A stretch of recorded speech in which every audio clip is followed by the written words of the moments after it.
university, politician, or government. Side effects may include skepticism, better reasoning skills, liberty, peace, and an escape from the woke. Welcome to the show. I am your host, LB Muniz, and this is the Been Awake podcast for better sense making.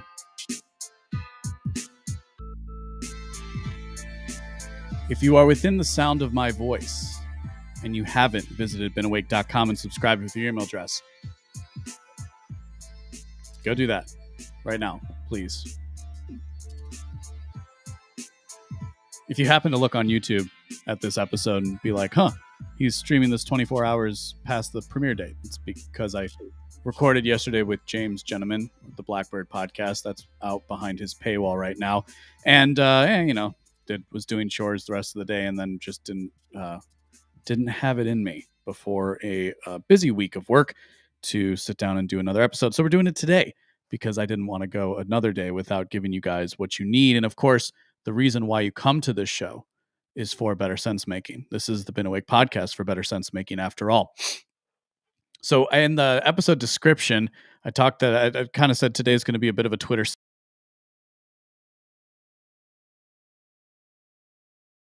and with last episode, which you can find in my weekly Twitter round, and my weekly roundups are sent out via the whatchamacallit, my Substack. You know, the thing that you should sign up for if you listen to this and you haven't already. Please and thank you. If you're watching this live on Twitter, welcome. Watching this live on YouTube, thanks. I'll be paying attention, see if anybody's in the chat. If you have some questions, I will definitely get to them at some point during the show. We're going to get to some of the comments, some of the pieces and everything that I wrote. But, you know, most recently, there's been a few instances. There's been a few instances where, like, I find myself criticizing institutions, outlets, publications, people whom I had previously looked to for guidance in this sense-making journey, right? Of trying to understand the world around us as best we're able, understand how that comes to us in a thing we call the news, you know, what's happening. And what I'd like to say before I get into any of the criticisms that I'll address in throughout the show is that's not actually why I started my outlet. Like I didn't really come into I didn't start BeenAwake.com to criticize the LPMC, the Libertarian Party Mises Caucus. I didn't start my show to take shots at Reason editors like Robbie Suave, Ron Bailey, Reason magazine as a whole, the Foundation for Economic Education, FEE. I really, guys like Brad Palumbo who have come on the scene recently, Hannah Cox, who does the new based-politics.com. I really didn't. Part of it, I guess, is this media game, right? Where, we're all vying for attention, but I wouldn't be offering the criticisms that I do, or I wouldn't be taking the Twitter shots that I have been if I didn't believe them. And so I don't know. It's like this weird thing where suddenly I find myself almost at odds with places that I would previously go to and sources that I would previously go to for analysis. And I don't think that's because I've changed all that much. I've changed some strategic and tactical elements about how I present the ideas that I believe and the ideas that I espouse. I think it has far more to do with the way that their coverage isn't in the case of the media outlets, isn't up to the task of what we have coming next over the next few years. And of course, it's not up to task for people who want to be free. See, libertarianism has kind of been one of the areas you could go and have some sort of intellectual heft behind you if you thought freedom, liberty, was important. Constitutional conservatism as well. And even the progressives have their own idea of what freedom is. It's just at odds with the type of freedom that I'll talk about, the type of freedom for the people who I think would be people who would stand beside me, beside you. There's a difference in the way the communists talk about freedom. This lesson was one I had to concede in arguments and discussions with a good friend of mine, right? That the communists have their own idea of what freedom is, and the progressives, by extension, and the socialists as well. AOC believes in freedom, but that's not the freedom that I talk about, or what I think the mission of this project is to do. And I guess you could say then that in some cases with some of these creators and different movements, that perhaps they don't have the same idea of freedom anymore that I thought they did. And since you can't look into people's hearts, you can't really answer whether that's something that's changed or always been that way. I think in general, you can meet it out at an individual level. And I also should make a separation, because I kind of conflated the LPMC with like Reason Magazine and FEE. And there's a difference there, because as we're going to get into, what the post-libertarian moment is about is kind of recognizing some of the shortcomings of the way that we've talked about freedom and liberty in throughout the course of perhaps the 21st century, or as I trace in the piece, right, can at least be traced back to Ron Paul's 2008 campaign. So the first thing, so we're just going to kind of run through some tweets before I get into the sections of the post-libertarian moment defined, which of course I've been kind of working my way slowly through the essay on the show, a little bit at a time, 1 or 2 sections on each episode, as a way to kind of cut it up. If you want to watch fuller episodes of me talking about it, you can check out Lions of Liberty, the Pete Quinones show, where I've talked about both of those things. So the first tweet that I have in front of me here, I'm not going to put it up on the screen really, because it's a little bit quick, but this was a couple of weeks. This is from the 10th of January, when the teachers in Chicago decided they didn't want to teach anymore. And what I quote tweeted about, it was something about ending teachers unions. And I just quote tweeted by saying, teachers who don't want to work should be fired. I think that's a fair statement. If you don't want to do your job, you deserve to be fired. Teachers were hired on to do a job. And so if they don't want to do it, they should be fired. And part of that job, by the way, by design, is like entrusting your kids to them. It's like most parents don't have a choice, because that's the way the system is set up. That your kids go to this place for 8 hours a day while you work or do whatever it is that you do during the day, and then you come home. So of course it's not enough to say, well, they can do virtual learning. People aren't set up for that. I mean, it's hard enough to, if you don't have an office, it's hard enough to like even respond to emails in a consistent manner. If you don't have like a dedicated work area, right? If you're like transitioning from going to an office and, then working from home. So teachers who don't want to work should be fired. That should be the policy going forward. That should be the rallying point. That should be the rhetoric that you adopt, because it's come to that. If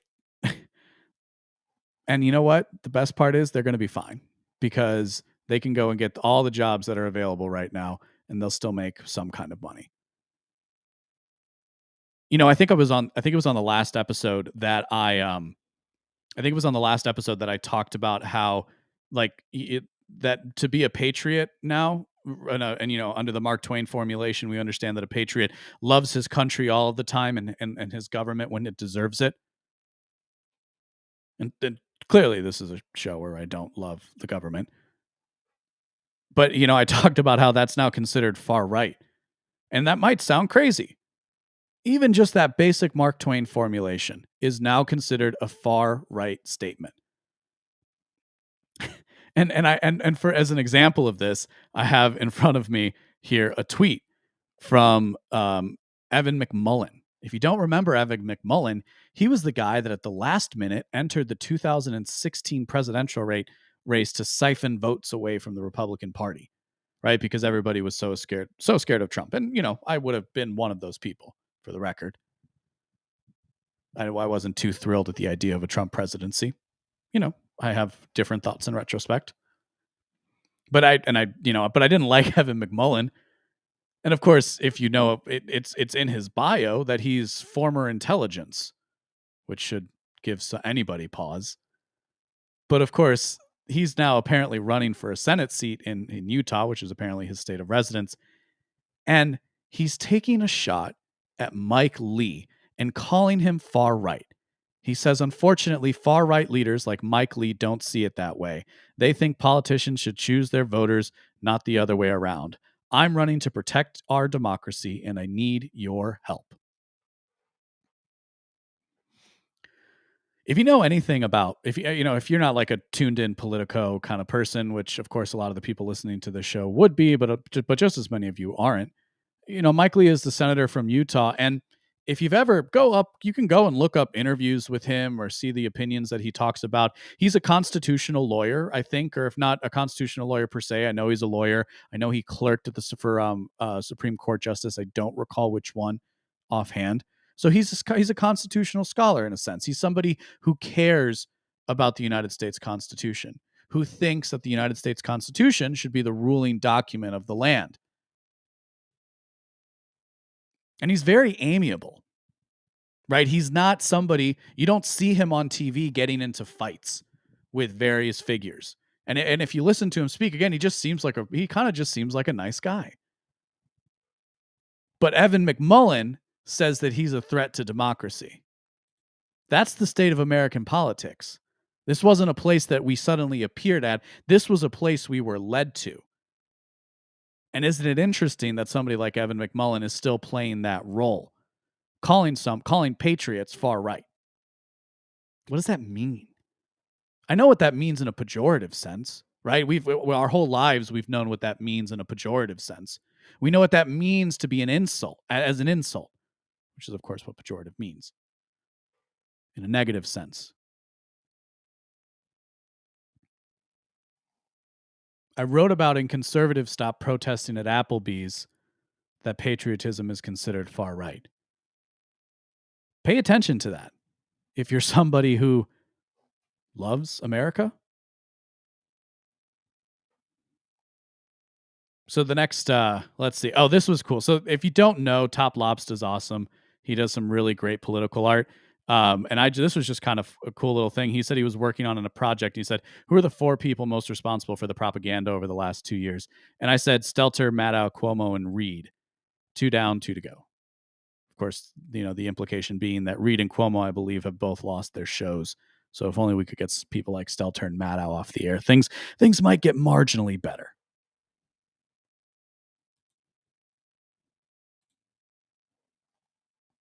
From the post-libertarian moment defined this week, we are going to talk about what it is and why it happened. We're getting to the heart, by the way, of the essay. We're getting to the heart of where I see the issues being in this movement that I've considered myself a part of for a while now. And what it is.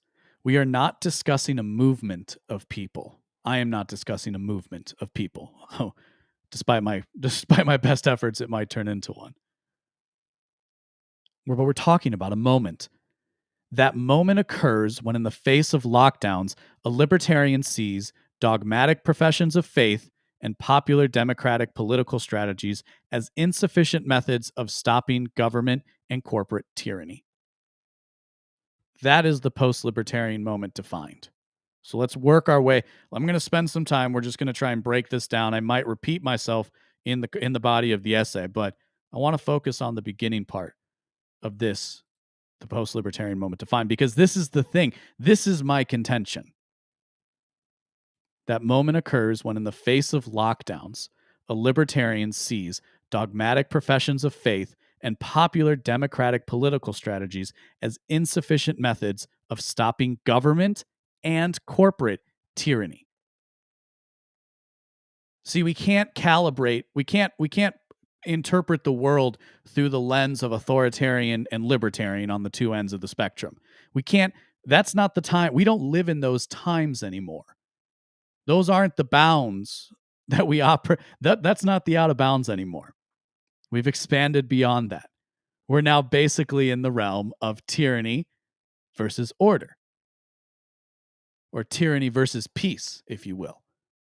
Because make no mistake, there's a war afoot. Despite whatever is going to happen in Russia and in Ukraine, there's a war afoot. Listen to Donald Trump and President Biden. They both say the same thing. We've been at war since 2020. We've been at war with this virus. That's what they tell us. So in the face of lockdowns, the lockdowns that were imposed in 2020 is the catalyzing effect. That is the thing that should have woken you up at the time. So when in the face of lockdowns, you realize you can't just yell taxation is theft and hope everybody agrees with you. Listen, I have a taxation is theft pillow on my couch. Like, it was given to me as a gift. I like it. It's fun. It'll be somewhere in my house for the foreseeable future. So it's not like I don't like the phrase. But in the face of lockdowns and people complying with the lockdowns, more importantly, to think that just saying, well, taxation is theft, or the government is bad, or this would all work itself out if we had a libertarian order. This academic discussion is insufficient. It's not going to win people over. In the second place, popular democratic political strategies. Now, that is a little bit clunky, and that's by design. A popular democratic political strategy relies on winning over the majority of people. And majority of people, in terms of the United States at a national level, is, if we're going to take the population at large, it's somewhere over 160 million. If we're going to take, I think the number of votes that are actually cast, whatever that number would be. See, we've seen, and I've written this. This has been written about at beenawake.com. You can go and find the article. The headline might come to me as we sit here. But what I tried to do. Oh, is liberty popular? Is the name of the article. And is liberty popular? I just point out a couple of data points that happened recently that show large scale democratic political action isn't going to be the avenue forward. Not to say you can ignore it. Not to say you shouldn't pay attention to the people that the major parties are putting up for those positions. Not to say there's no use in primarying certain people. That's not what I'm saying. But for what we're trying to do,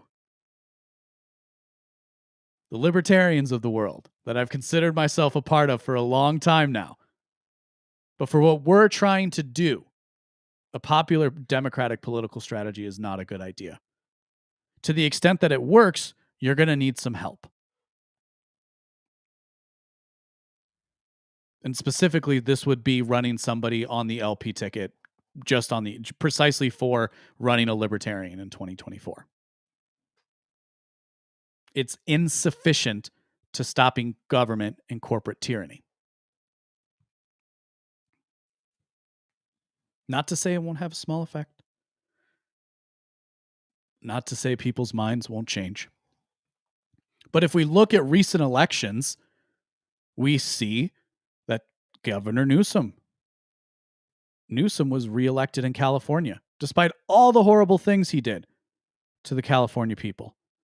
Justin Trudeau in Canada was reelected without any kind of changes in his parliament. I think it was like one or two seats actually changed hands in the parliamentary elections. And the People's Party of Canada, Maxime Bernier, who, by all has done the yeoman's work of trying to build a political party in a Westminster model. And by the way, that's an important distinction if we're talking about it from a political science perspective. There is an important distinction between a third party in a Westminster system and in the system of a republic and a winner-take-all like we have in the United States. It's basic politics. If you're a libertarian, you just pretend that doesn't exist. I know I did. But so Justin Trudeau is still the Prime Minister of Canada. Gavin Newsom is still the Governor of California. I have hope for the record. I have hope for the House of Representatives. But you see, the House of Representatives isn't done at a statewide level. The House of Representatives is done by districts. So there's a better chance.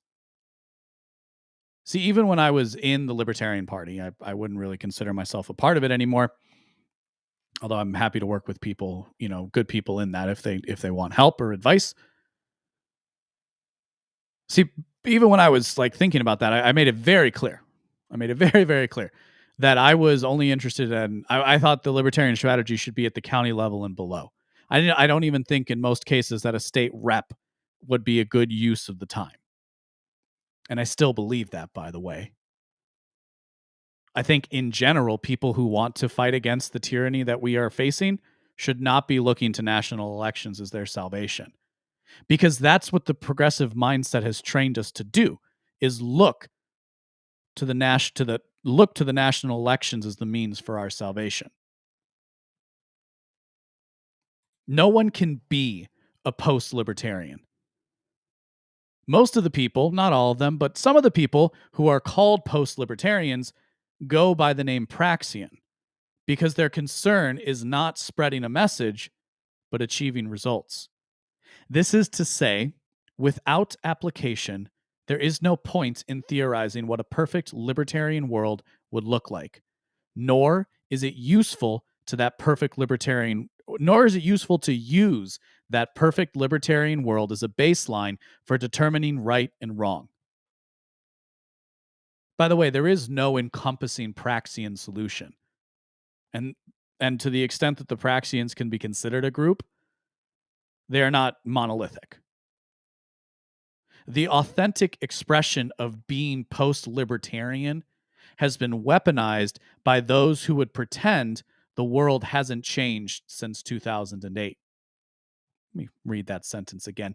The authentic expression of saying, maybe I'm post-libertarian. Maybe I've realized that there are deficiencies in these ideas that I believe in. Maybe they need, in my case, what I would say, maybe they need to be updated. Maybe they need to be looked at with a skeptical eye and see what needs to stay and what needs to fall away. But the authentic expression of these ideas, of this sentiment, of this moment one has, have been weaponized by people who are pretending that the world hasn't changed. Given the power of the post-libertarian moment, because there's a power there. That's one of the reasons why people are scared of it, by the way. It's because it's powerful.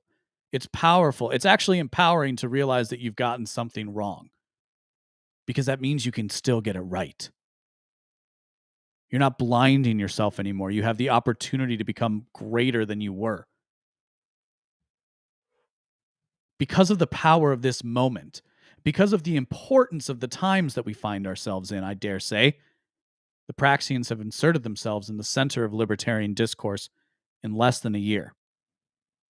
LPMC members, agorists, professional economists, and other high-profile libertarians have all taken turns criticizing the moment without understanding what it is.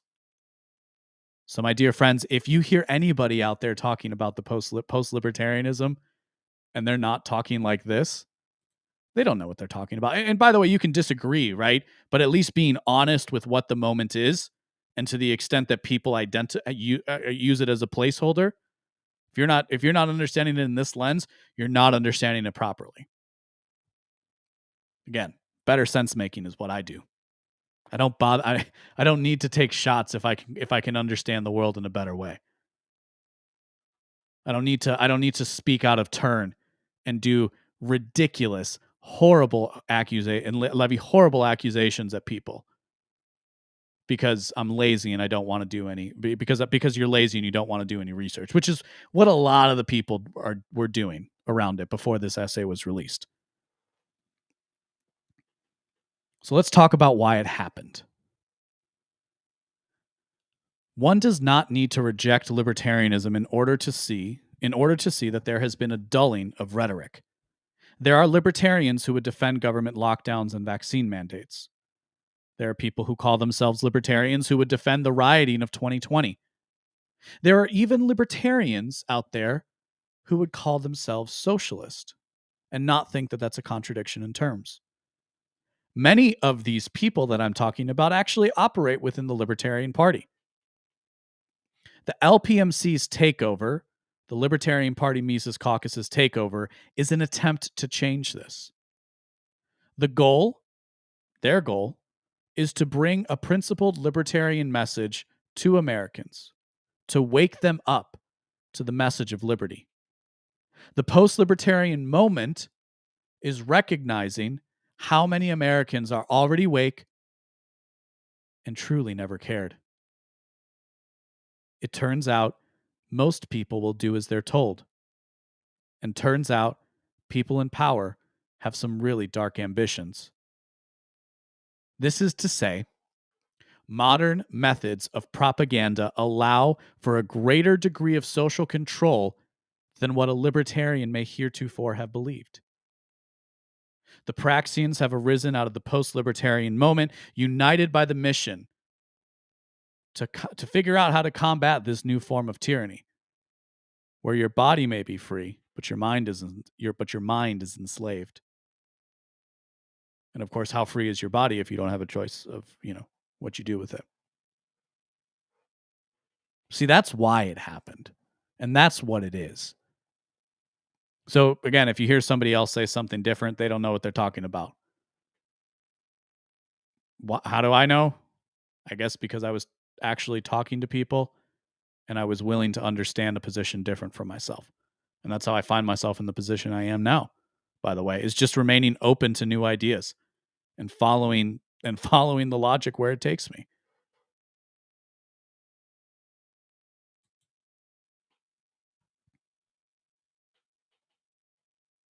So the next piece that we got, this is a fun one. I think we're going to listen to a little bit of this just in case you didn't hear any of it. I probably should have put this up beforehand. But so we're going to listen to a bit of the testimony here between that Fauci gave. This was a big story. This was published on January 19th. I think it came a week before that. If you want me to do more current event like as it happens, then please go to beenawake.com/donate. Because that's a direct indicator that I can keep doing this, and potentially move this to something closer to approximating full time. So I'm just pulling up, I'm trying to find the right part here. So the following exchange, and in the piece, I actually transcribe it for you. So if you don't want to listen to it, you can actually read it out. And it's good. It's good to have that stuff as a reference. That's one of the reasons why I like doing it, because it's like something that can come in handy for me in the future. So this is almost an 8-minute. This is an 8-minute segment that we're about to play, but we're only going to play a little bit towards the end here. Let's see if we're close. Why is that not coming through the right thing? I actually just upgraded to Windows 11, by the way. So if you're wondering why I'm being a little boomerific right now, there we go.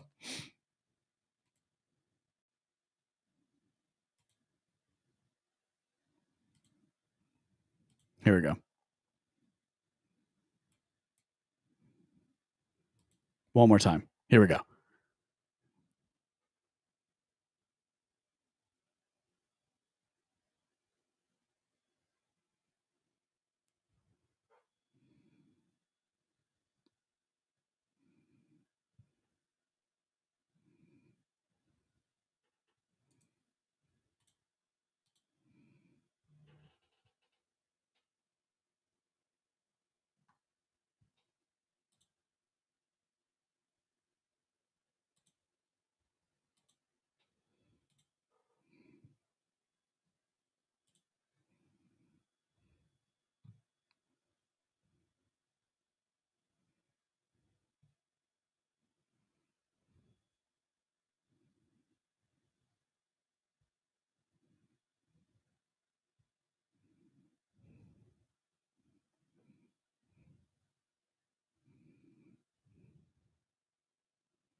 By the way, if that didn't come through on the video, it'll be in the podcast and in post. I might be still working out this screen sharing business on Restream. So Fauci, points out that, Rand Paul has been attacking him. But here's the important part of the exchange. So we're going to read it again for effect. Fauci says, number 2, what happens when he gets out, Rand Paul, and accuses me of things that are completely untrue is that all of a sudden it kindles the crazies out there. And I have threats upon my life, harassments of my family and my children with obscene phone calls because people are lying about me. Much of the response to this clip going viral in support of Senator Doctor, because he is a doctor, Paul's position, has pointed out that while Fauci is referring to threats against his life, Rand Paul has been shot at, assaulted, mobbed, and I'm sure cajoled verbally on numerous occasions during his tenure as Kentucky's junior senator. Caught up in the blood sport of political theater, emotional condemnations of Fauci miss a very important element of the story. See, when I tweeted this out, I included the commentary of some podcasters, media personalities think that Fauci is finished, and nobody will be happier than I if the guy actually gets what's coming to him. If he gets put on trial, if the things that Rand Paul says are even like half true, this is, by the way, this is actually a worthwhile thing. This is something I do in most of the time when I'm listening to a story, even if it's from somebody I trust, is I walk myself through a mental exercise and I say, okay, let's say for more than likely 100% of this isn't true, right? Because 100% of anything, because it's almost impossible to get 100% on anything in reality, right? Yeah, okay, I guess like a simple math test or something, but you understand that's not what we're talking about, especially when we're dealing with complex social phenomena. Maybe that's a better way of putting it. And under the category of complex social phenomena, it is rare that you achieve 100% in any sort of way. So to the extent that somebody is speaking at one point in time, 100% of the things that they say might not be true. Now, for this show, it's 99.99%, right? So, that's pretty cool. But especially in the case of political rhetoric, right, we can understand this. So the frame I put myself in is I say, okay, what if 20%, 80-20 rule? Let's keep it simple. What if 20% of what this person is saying is true? And what if it's what if it's the worst 20%? Or what if it's the not so bad 20%? And so if what Rand Paul is alleging, no medical advice here, by the way, I don't do that. I'm not a medical professional. I am merely a sense maker trying to help people understand the news better. If what Rand Paul, as a doctor and as a senator and as somebody whose job it is to look and oversee these things, if he's finding a money trail, let's say, that starts with Fauci and ends where this virus was developed, if the type of funding that was around it supported the research that made something like this more dangerous, let's say 20%. Say if that's the only part, forget the other stuff. Forget any intentionality. Forget any larger plans around I don't know, CEPI or other, initiatives that try to get people vaccinated. Nothing wrong with that.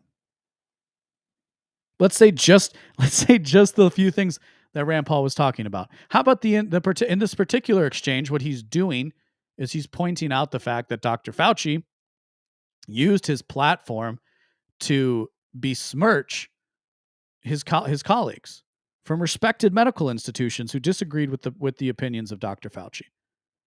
And of course, in many respects, given that he's a member of the 1%, right, highest government paid employee, top 1% of wage earners, given that he's part of the 1%, maybe we should put a little more scrutiny on somebody like Fauci. And certainly it can be said that we are living under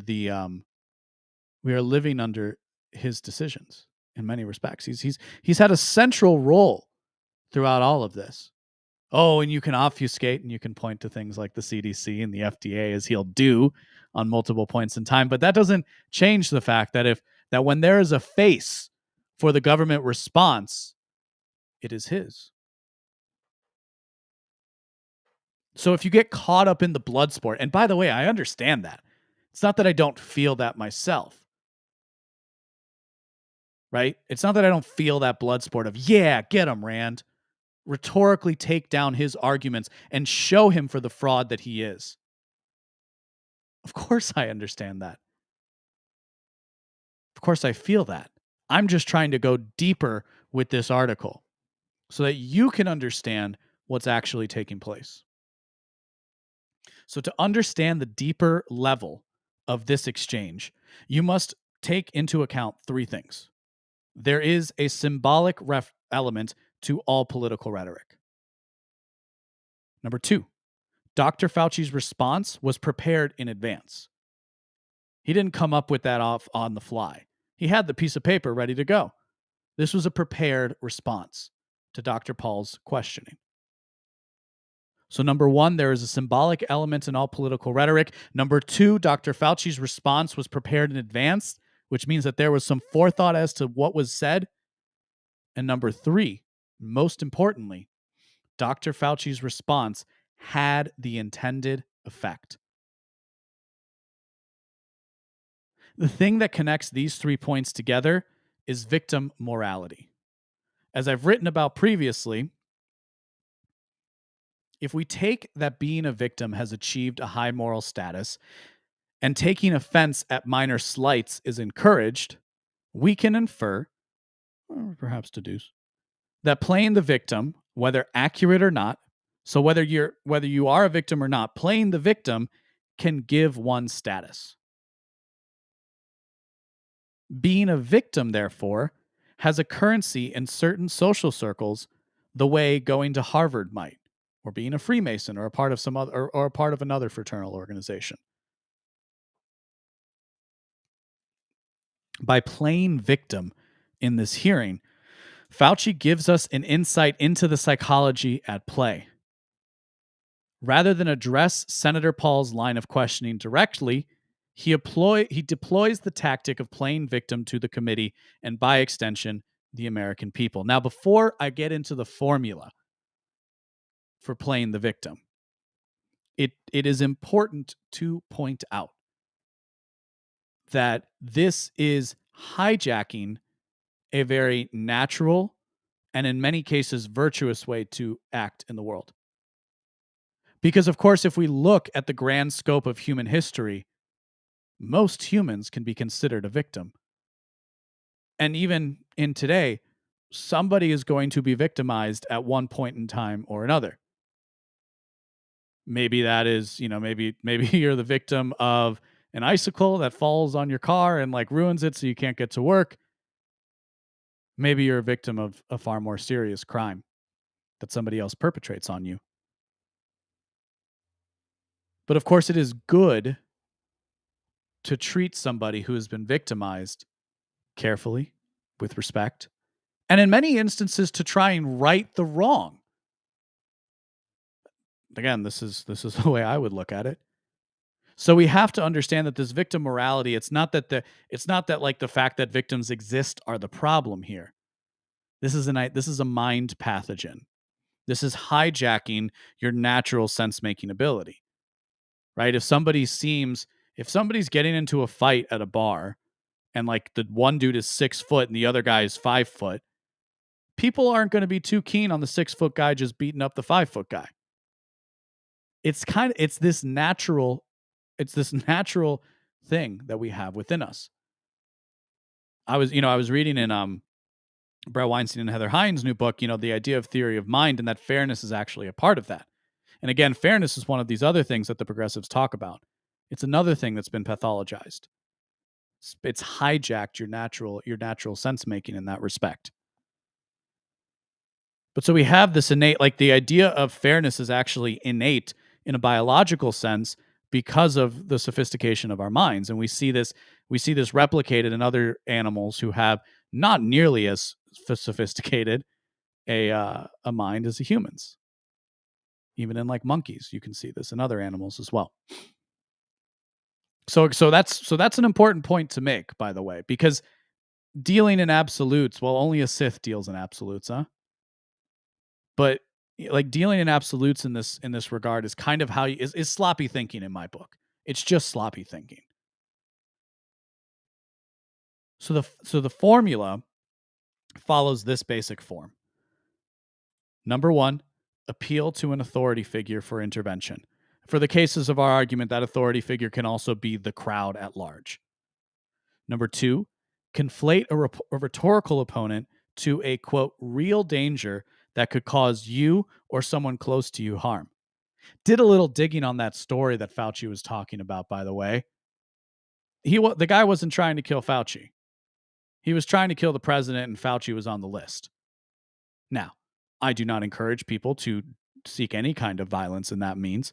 And of course, this was clearly an emotionally disturbed person. And thank goodness, for the record, that he was stopped in Iowa, and that he was mentally unstable enough to confess everything to the police and to the feds when they interviewed him. Thank goodness for that. Or else, you know what we might have had? We might have had a repeat of when Steve Scalise was shot at the congressional softball game, because that guy was emotionally disturbed as well. He just thought that the Republicans were like trying to take away health care or something like that. So thank goodness that the guy was stopped. But see, Fauci spins it in this case that the guy was targeting him, and he wasn't. Fauci was like 4th on the list. That's just a fact of the story if you look into it. But you have to share an anecdote personalizing the narrative, which is why he did that in the way that he did. That's step 3. And of course, step 4 is condemning the opponent for benefiting from something that could cause you or someone close to you harm. So Fauci's a political operative. He operates in high levels of the government. He understands the game. You don't get to that level of bureaucracy without having some kind of ambition to you. So he knows very well what he's doing. So he's trying to draw the conflation in the minds of his followers that Rand Paul literally is calling for Fauci to be killed, which of course Rand Paul would never do, because, he was assaulted, and it's kind of like talking about something you don't know anything about. And when you do know something about it, you really aren't going to say things like that to people. Now, there are variations to this form that I just went through, but if you pay attention, the structure of the response when you pay attention to the structure of the response, you'll notice that this is deployed in all kinds of media spats, in all kinds of social interactions. See, growing up, my parents called this tattling, but today it represents a legitimate means of discrediting your opponent. So what does this mean? It's important to understand that for the supporters of Dr. Fauci, the exchange that we just listened to was a win for Fauci. This is because in politics, the moral edge goes to the person you already agree with. That's what happens in political conversations. The moral edge goes to the person that you already agree with. To reiterate a point I made before, it's also important to understand that there are victims in the world, and naturally we want to help them. The victim morality, however, is not virtuous. To borrow a phrase from Gad Saad, victim morality is an idea pathogen. It takes a virtuous impulse and warps it to serve its own political end. Let me provide some evidence so that you can understand how this is being cut. Because more than likely, if you listen to the show, you are inclined to agree with Rand Paul. Because I don't really market this show to an audience that wouldn't. Right? So if you're here, thank you. Actually, really appreciate it if you listen. And you don't, and you're not so inclined. And I hope the tone that I'm taking is such that you can understand what I'm trying to say. So in MSNBC coverage, who is always a great place to go for corporate left progressivism, the headline reads, Anthony Fauci tries turning the tables on Rand Paul. The subheader Rand Paul usually tries to put Fauci on the defensive. At their latest encounter, the infectious disease expert tried turning the table. The entire piece at MSNBC is designed to discredit Senator Paul and build up Dr. Fauci. As the piece says, quote, instead of waiting for the senator to push new nonsense, Fauci seemed to go on the offensive yesterday, end quote. You might say an opinion piece on MSNBC is going to always be slanted in favor of Fauci, and that's a fair point. That's why I chose it. But NBC, the National Broadcasting Corporation, by contrast, has reporting. And that reporting is supposed to be neutral, right? This is the lie that they feed us, but let's play along for the sake of illuminating a point. And yet, even though NBC is supposed to be the neutral reporting, right? This isn't an opinion piece that I'm about to read from. The headline is far more brazen if you think about it. The headline for NBC, Fauci says Senator Paul's attacks, quote, kindle the crazies who have threatened his life. Subheader, in a separate, tense exchange, Fauci was heard on a hot mic calling a GOP senator a moron. So what they do is they actually combine two stories into one, which is popular in these sorts of things. This headline in particular, but the one before as well, is a clear example of Michael Malice's formulation about how the corporate press is often accurate without being truthful. As the unbiased reporting states, in July, Paul implied that Fauci had previously lied to Congress and was aware of what the lab in Wuhan, China was doing with grant money that came from the NIH. Now, if you're just listening and you weren't reading this like I was and trying to put a story together, you probably missed that last line and the massive amounts of mental gymnastics that went into it. In July, Rand Paul implied that Fauci had previously lied to Congress and was aware of what the lab in Wuhan, China was doing with grant money that came from the NIH. The sentence admits that the NIH funded the Wuhan Institute of Virology, that Dr. Fauci was in charge of giving out the money, but that it would be ridiculous to assume Dr. Fauci would have any idea of the work being done there. Here's the point. It's easy to get lost in the argument for your side. It might seem crazy that somebody could still support Dr. Fauci after all this time, but people do.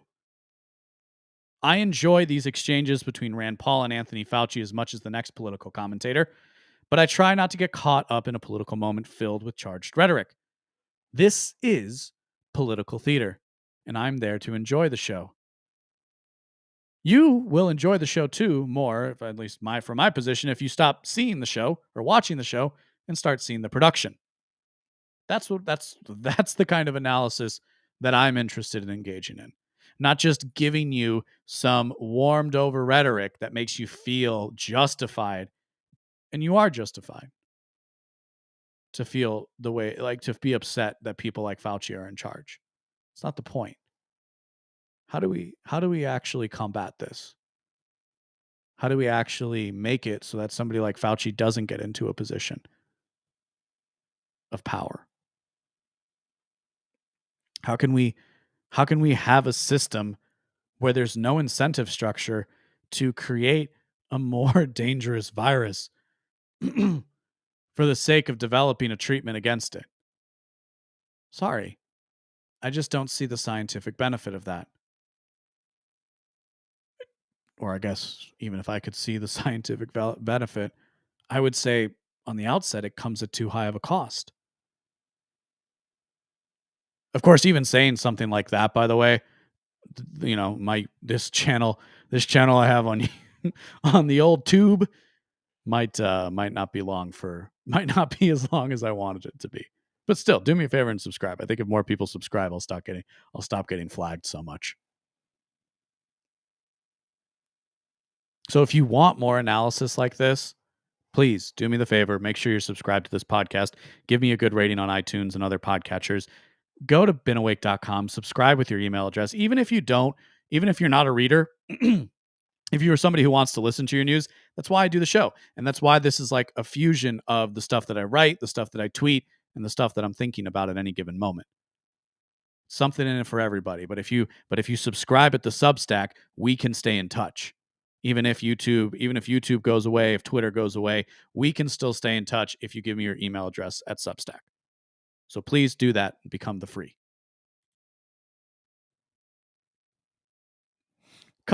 Let's end on a bit of a lighthearted note.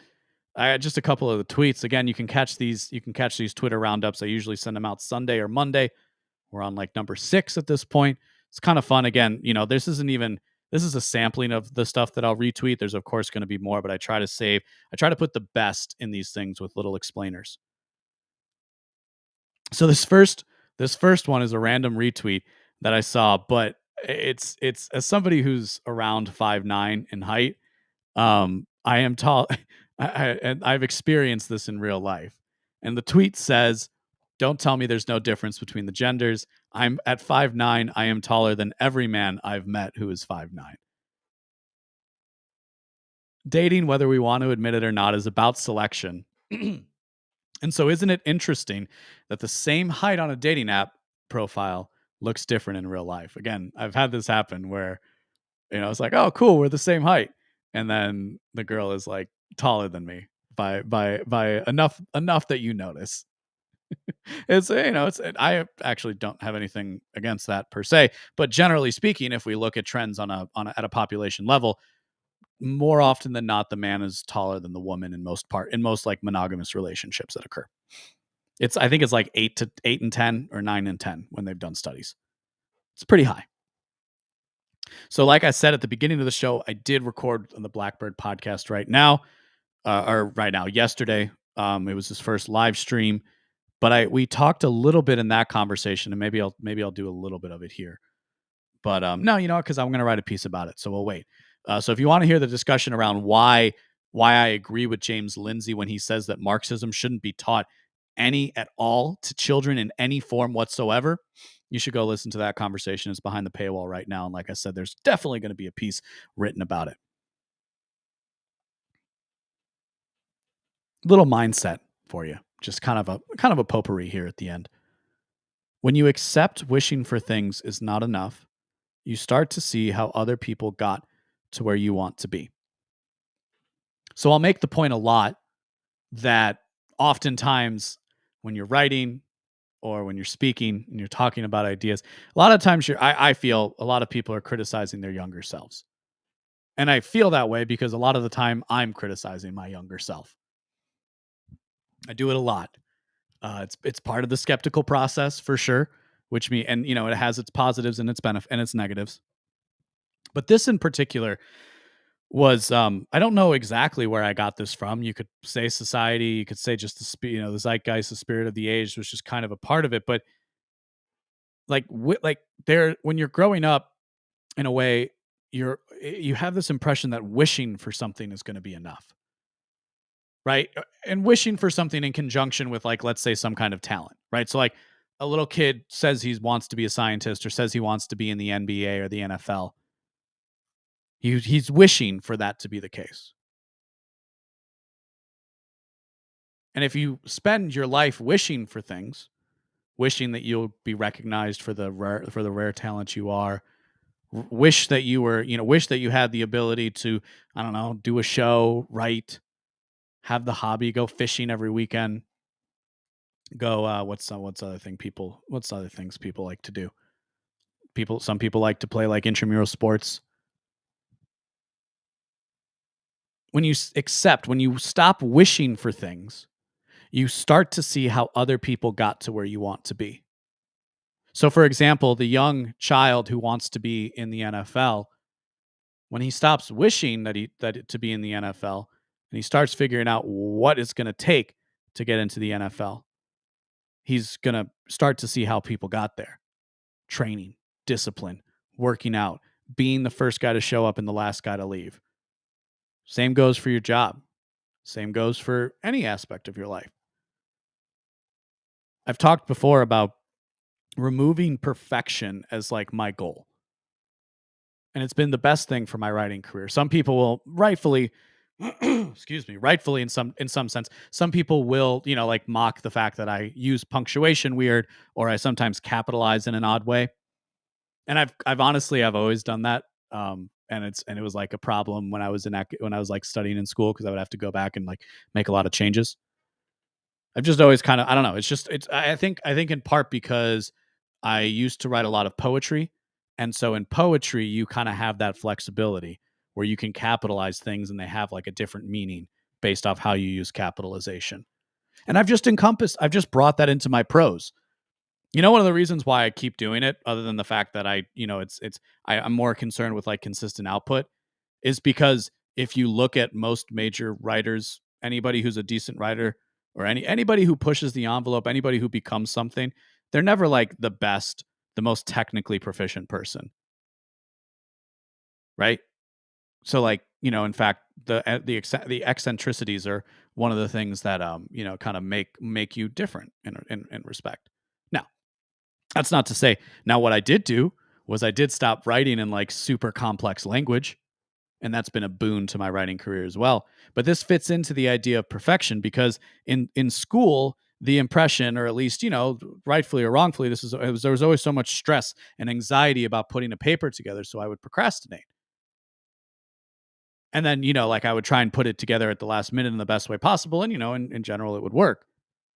But I think because you're turning it in for a grade, for that final grade in many cases. I think when you're turning it in like that, there is this desire for it to be as perfect as it can be. And if so, therefore, if you think that everything in your life has to be done perfectly as a consequence of this, and again, I would say personally, I experienced this with writing. I had to cut that out. I had to replace consistency. I had to replace that idea of perfection with the idea of consistency. Because if I'm consistent, people will forgive the mistakes. It's a lesson I wish I had learned long before I actually learned it, because I really didn't learn it until I started this project. But so just again, little mindset, news, philosophy, mindset. Those are the three things that I try to do here at BeenAwake.com. So I've been taking shots on Twitter and elsewhere. Kind of, I think I talked about this. I did talk about this in the beginning of this episode at the new based-politics.com for a few reasons. This aesthetic, my aesthetic critique of the fact that based-politics just looks awful as a domain name isn't substantive, but honestly, the entire concept here is dull. Not because either of them are bad writers or uninteresting, but because of their determination to remake something they know nothing about. The reality is, going after larger creators helps my project grow, and it just so happens I get really annoyed by corporate libertarian types these days because they have no incentive to push ideas. And there's seemingly no incentive to even recognize what the people, us unwashed masses in the libertarian movement think.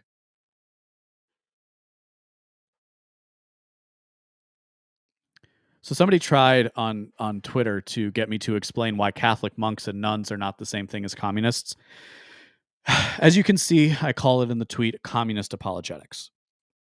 So this guy, I think I'm actually going to open this just for the sake of it. I had to mute him because because this is exactly the kind of engagement that I would fall victim to at one point in time. So we need to unmute this real quick. Alrighty. So this is additional. This is something that Andrew from Popular Liberty sent out at GOP Mises, and he says teaching CRT in kids is child abuse and should be criminally prosecuted. We wholeheartedly endorse legislation to that effect. I would agree. That's the political message, people. Don't like it? Get out of politics because you're not up for the because get out of politics, do something beautiful in the world because politics is a dirty business. So the guy responds, "You guys obviously are not libertarians if you're calling for locking people up based on what they teach." To which GOP Mises replies, "If you're unwilling to prosecute child abuse, then you're as much an enemy as the communists. Wait until you find out how we feel about them." And there's a meme. So the reply is a question: how is it child abuse? Did you know nuns and monks are communists? Vow of poverty, shared belongings, no private property. So this person in particular, his handle, includes the year 1968. So I'm going to make an assumption that that's when he was born. And to an extent, I can't blame somebody who was born in 1968 for having a really cringe opinion on what communism is and what that looks like.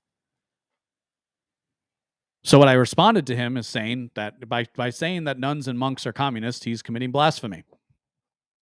Just kind of, again, if you haven't heard me say it before, I'll say it again. I treat Twitter like WWE. I will get into an honest exchange if I feel like somebody is worthy of it, or if they respond in such a way that leads me to believe that they are interested in one. But in general, I'm treating it like WWE. It's about making overly grandiose statements to prove a point. If you want the substance, subscribe to the Substack. That's the idea. This is the show. The show is on Twitter. This is the substance. This is the analysis that you come back every single week for. So he says to prove me wrong. I said, I don't care enough about you to bother.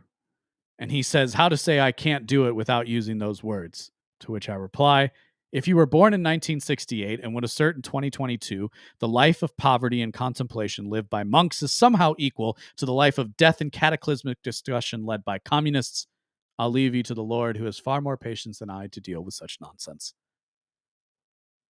To which he insisted in replying, so a monastery or convent is not run as a communist economic system. Explain how they are not. You are confusing an economic system with a political system. I'm not confusing anything, for the record. And I said, you're confusing me with somebody who cares what a communist thinks. Of course, I don't actually know if this guy's a communist, but it is astounding to me that somebody would bother spending time with this line of inquiry, or this line of argument, right? So he starts out by talking about how nuns and monks take a vow of poverty. Well, that's actually not true. There are some orders that don't take a vow of poverty. Many of the monastic orders do take vows of poverty, including the Benedictines, who I was raised by, who I went to school with. They take a vow of poverty. And in fact, the Benedictines are the example for monastic life. So I happen to know a great deal about monastic life. Not more than the experts, mind you, but turns out one of the experts was a teacher of mine. So the common own it's not actually the case that they don't have private property or that things are held in. It is the case that things are held in common ownership in the monastery, but depending on what order you are with, there are varying degrees of that. And to the point, specifically speaking, the abbot owns all the property. The leader of the monastic community is actually the person who controls the purse strings. And in many cases now doesn't control all the purse strings, because there is an institution behind these monastic orders to make sure that they can still operate. Because, of course, the people who are out there trying to live a contemplative life usually have to rely on other people making money to make that happen.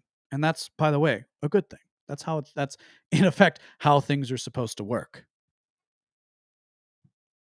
So no, the monastery and the convents are not run as communist economic systems, because most monasteries and convents have a business model. The business model of the Benedictines is ora et labora, work and prayer. These are the ones that are the closest to what this guy is claiming is communism, and it's not. They have a thriving business. And generally speaking, there's a few different businesses. They get into some kind of farming. Usually there's some kind of teaching involved, or, like brewing. Those are three very common businesses that monastic orders will involve themselves with. So you see, none of that is communist. None of that is communist culturally. None of that is communist economically, you dolt.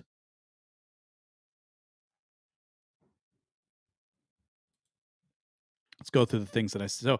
So let me make sure I didn't miss anything. I said, not every order of nuns or monks live in common ownership of goods. Your standard parish priest earns a salary and gets to own all of his own property, like a regular salaried employee would. And that accounts, by the way, for in the Catholic Church, that's most priests are just diocesan priests. So they earn a salary, they have possessions the same way you or I do. Now, here's a similarity. Both communism and Catholicism have universalized views of humanity, right? Their mission is for the world. But that's where the similarities end ideologically. Communism set out man set out to make man free from his nature. Catholics want to constrain man because they understand his nature. See, these two ideas are not at all coherent. Then there's the tens of millions dead at the hand of communism, which, even the Crusades can't even hope to match as a number. See, the symbolism is important. Your rhetoric matters. How you say, the way you say things makes a difference. Like, for example, how Neil Gorsuch refused to wear a mask because, they're all they all have the vaccine. So why would you need to wear a mask? But of course, I guess Sotomayor was upset about that or something. Couple more things. So I can remember listening to Joe Walsh in my car. Joe Walsh, if you don't know, was a representative who was elected as part of the Tea Party movement. And then he had a stint on Chicago radio, having the drive time slot. So I would listen to him. And I actually got to meet him a couple of times. So it's been strange to watch him completely transform from a Tea Party patriot into a cringy apologist for patriotism. So Joe Walsh says, as a white guy who loves this country, that this country needs to have an honest, tough conversation about race. And it's time for us white Americans to do more listening and to feel uncomfortable. Driving the speed limit, am I right? Conservatives or progressives driving the speed limit.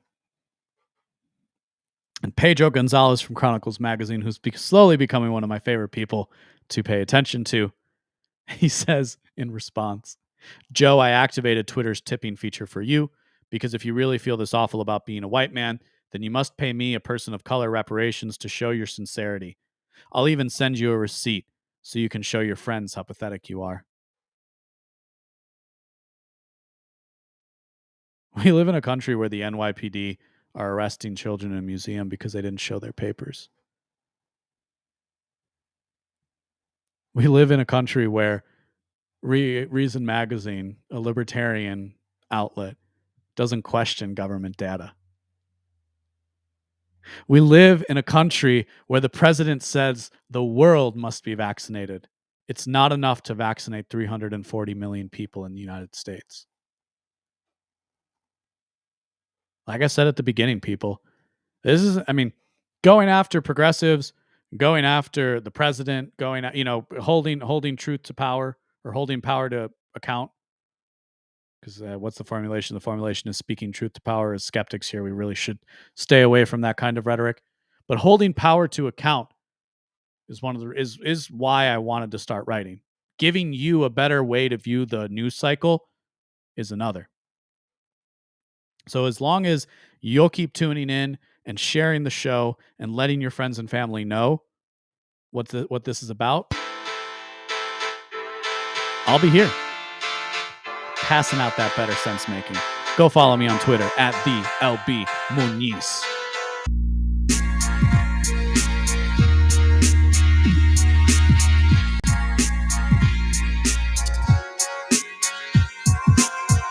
If you like what you heard today, go to beenawake.com to subscribe for future updates. My name is LB Muniz, and I am not one with the woke.